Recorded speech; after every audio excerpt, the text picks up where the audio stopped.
আসসালামু আলাইকুম এভরিওয়ান। তোমার প্রতি অনুভূতি গল্পের চতুর্থ পার্ট বলার আগে তোমাদের কাছে একটা রিকোয়েস্ট করব। আশা করি তোমরা রিকোয়েস্টটা রাখবা।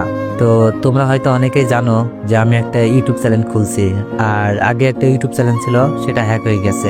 তো যারা যারা আমার ইউটিউব চ্যানেলটা এখনো সাবস্ক্রাইব করেন নাই, আমার টিকটকে আমার ইউটিউব চ্যানেলের লিঙ্ক দেওয়া আছে, ওখানে গিয়ে সাবস্ক্রাইব করে দিয়েন। আর ইউটিউবে গিয়ে ভয়েস অফ দীপু অফিসিয়াল লিখলেই আমার ইউটিউব চ্যানেলটি পেয়ে যাবেন। তো চলুন বেশি কথা না বলে গল্প শুরু করা যাক। রিমির থেকে ফোনটা সে ভাবির নাম্বারে ফোন দিই, কিন্তু ফোন রিসিভ করলো ভাইয়া। ভাইয়ার কণ্ঠে শুনেই সাথে সাথে কেটে দিলাম। রিমি বলল, কি হলো, রিসিভ করে নাই?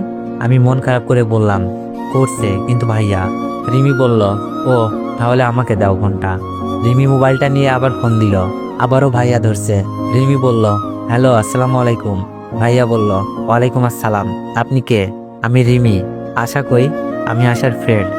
ভাবির নামটা রিমিকে বলেছিলাম। ভাইয়া বলল, ও আচ্ছা, একটু অপেক্ষা করুন, আমি দিচ্ছি। হ্যালো আসসালামু আলাইকুম। ভাবির কণ্ঠ পেয়ে আমার কাছে রিমি ফোনটা দিয়ে দিল। মুহূর্তে চোখ থেকে পানি বেরিয়ে আসলো। আমি বললাম, কেমন আছো ভাবি? অনেক। তুমি কোথায় এখন? তোমার মোবাইল বন্ধ কেন, কি হয়েছে? ভাবির কণ্ঠ জড়িয়ে যাচ্ছে, মনে হয় কান্না করে দিবে। আমি বললাম, ভাবি, কাল আমি অ্যাক্সিডেন্ট করে পাটা ভেঙে যাই, সাথে আমার মোবাইলটাও ভেঙে যায়, তাই কথা বলতে পারি নাই। ভাবি বলল, কি বলে এসব, কিভাবে কি হলো, এখন তুমি কোথায়? আমি বললাম, ভাবি, আমি এখন একজনের আশ্রয়কারিনীর বাসায় আছি, যিনি আমার এমন বিপদে পাশে এসে দাঁড়িয়েছেন। অনেক ভালো ওরা, ওনার মেয়ের ফোন দিয়েই কথা বলছি। ভাবি বলল, আমাকে একটা বিকাশ নাম্বার দাও, আমি টাকা পাঠাচ্ছি। আচ্ছা ভাবি, যখন লাগবে জানাবো। বাসার অবস্থা কেমন? খুব জানতে ইচ্ছা করছে। আগের মতো হাসি খুশি আছে, নাকি আমার আসার সাথে সব চলে গেছে? ভাবি বলল, ভালো না, আব্বু আম্মুর মন খারাপ, কাল রাতে কেউ খাবার খায়নি। তবে মিথিলা আর সুমিত জামাইকে কেমন যেন হাসি খুশি মনে হচ্ছে, তাদের মতে গতি সুবিধার মনে হচ্ছে না। আমি তো দুলাভাইকে ভিডিওটা দেখিয়ে ভয় দেখাইছি যেন না মিশে, তবু ওরা নিজেদের ভুল বুঝতে পারছে না।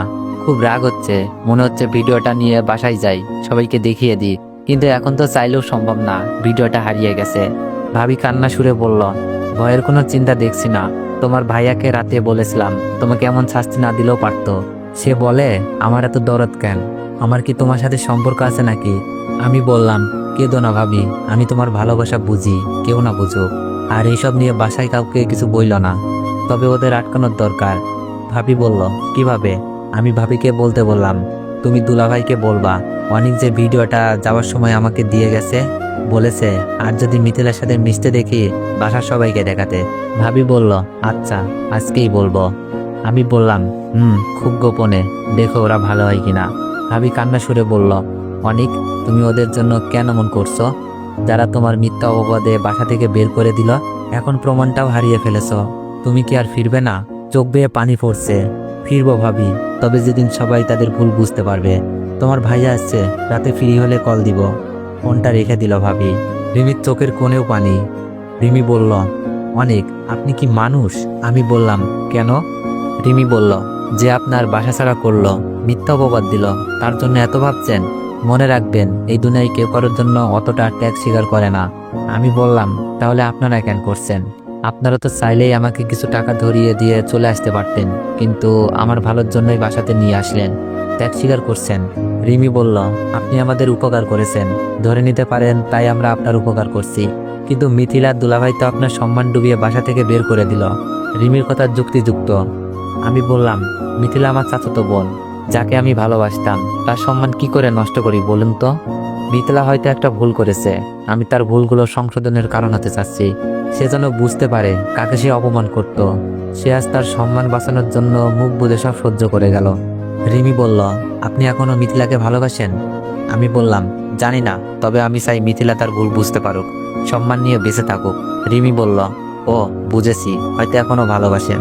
রিমি হয়তো বলতে চাচ্ছে আমি যা করছি সবকিছুই ভুল করছি। রিমি চলে যায়। আমি রিমির কাছ থেকে গল্পের বই চেয়ে নিই সময় কাটানোর জন্য। গল্প পড়ছি, এমন সময় আন্টি রুমি আসলো তার ছেলেকে নিয়ে। বয়স বেশি হবে না, 5 বছরের মতো। আন্টি বলল, খাবার খেয়েছো অনিক? আমি বললাম, জি আন্টি, রিমি এনেছিল। আন্টি বলল, আচ্ছা টিভি ছেড়ে দিব? আমি বললাম, না আন্টি, আমি বই পড়ছিলাম, বই পড়তে আমার খুব ভালো লাগে। ভাইয়া এদিকে আসো, বসো ভাইয়ার সাথে। রিমির ভাইকে ডাকলাম। আন্টি বলল, না, পায়ে ব্যথা দিবে, অনেক দুষ্টু, আগে পা ভালো হোক তারপর খেলা করবে। না আন্টি, সমস্যা নেই, ছেলেটাকে আমার পাশে বসিয়ে আদর করছি। আন্টি বলল, তুমি পড়ালেখা করো? মন খারাপ করে বললাম, জি আন্টি, আমি সবেমাত্র কলেজে উঠেছি, আর মনে হয় লেখাপড়াটা করতে পারবো না। আন্টি বলল, মন খারাপ করো না, একটা ব্যবস্থা হবে। আমাদের রিমিও কিন্তু এবার কলেজে উঠেছে। ও, তার মানে সমবয়সী, ভালোই হলো, সময়টা পড়ালেখা করে চালিয়ে দিব। আন্টি বলল, আচ্ছা তুমি রেস্ট নাও, পরে এসে দেখে যাব। আন্টি তার ছেলেকে নিয়ে চলে গেল। আমি বসে টিভি দেখছি, এমন সময় রিমি কি কি নিয়ে যেন আমার থাকার রুমে আসলো, হাতে কতগুলো শপিং। রিমি বলল, এইগুলো আপনার জন্য, দেখান তো পছন্দ হয় কিনা। আমার পছন্দ, আশা করি ভালো লাগবে। আর এটা আপনার নতুন মোবাইল, এইগুলোর কি দরকার ছিল, শুধু শুধু টাকা খরচ করলেন। মনে মনেই ভাবলাম, আমি কি তাদের বেশি জ্বালিয়ে দিচ্ছি। রিমি বলল, তাই নাকি? এক কাপড়ে থাকতে পারবেন? আর সারাদিন রুমে বসে সময় কাটাবেন কিভাবে শুনি? আমি বললাম, এই ধরুন, এখানে 5,000 টাকা আছে, আর বাকিটা ভাবিকে বলে নিয়ে দিব। আসলে বিষয়টা নিজের কাছেই খারাপ লাগছিল। রিমি রেগে বলল, কি বললেন? আরেকবার বলুন, আপনার ওই পাটাও ভেঙে দিই। ভালোবাসার দাম কি টাকা দিয়ে দেওয়া যায়? আমি বললাম, না, আসলে আমার লজ্জা লাগছে, আপনাদের বাসায় আছি, আপনারাই আবার আমার জন্য এত কিছু করছেন। রিমি বলল, লজ্জা থাকা ভালো। পছন্দ হয়েছে? রিমির পছন্দ অনেক ভালো, সবগুলো কাপড়ই ভালো লাগছে। আমি বললাম, আপনার পছন্দ অনেক ভালো, আর ধন্যবাদ। রিমি বলল, কেন? আমি বললাম, এগুলোর ভীষণ প্রয়োজন ছিল। রিমি মুখ ভেঙচি দিয়ে বলল, ওই সময় তো এগুলোর কি দরকার ছিল বললেন। মোবাইলটাও দেখছি খুব দামি, রেডমি 7, সাথে রিমি রেজিস্টার করা নতুন সিম, আর বাসায় তো ওয়াইফাই আছেই। তো এভরিওয়ান, নেক্সট বার চাইলে একটু বেশি বেশি কমেন্ট করুন, আর একটু বেশি বেশি কপি লিঙ্ক করে দেন। ধন্যবাদ।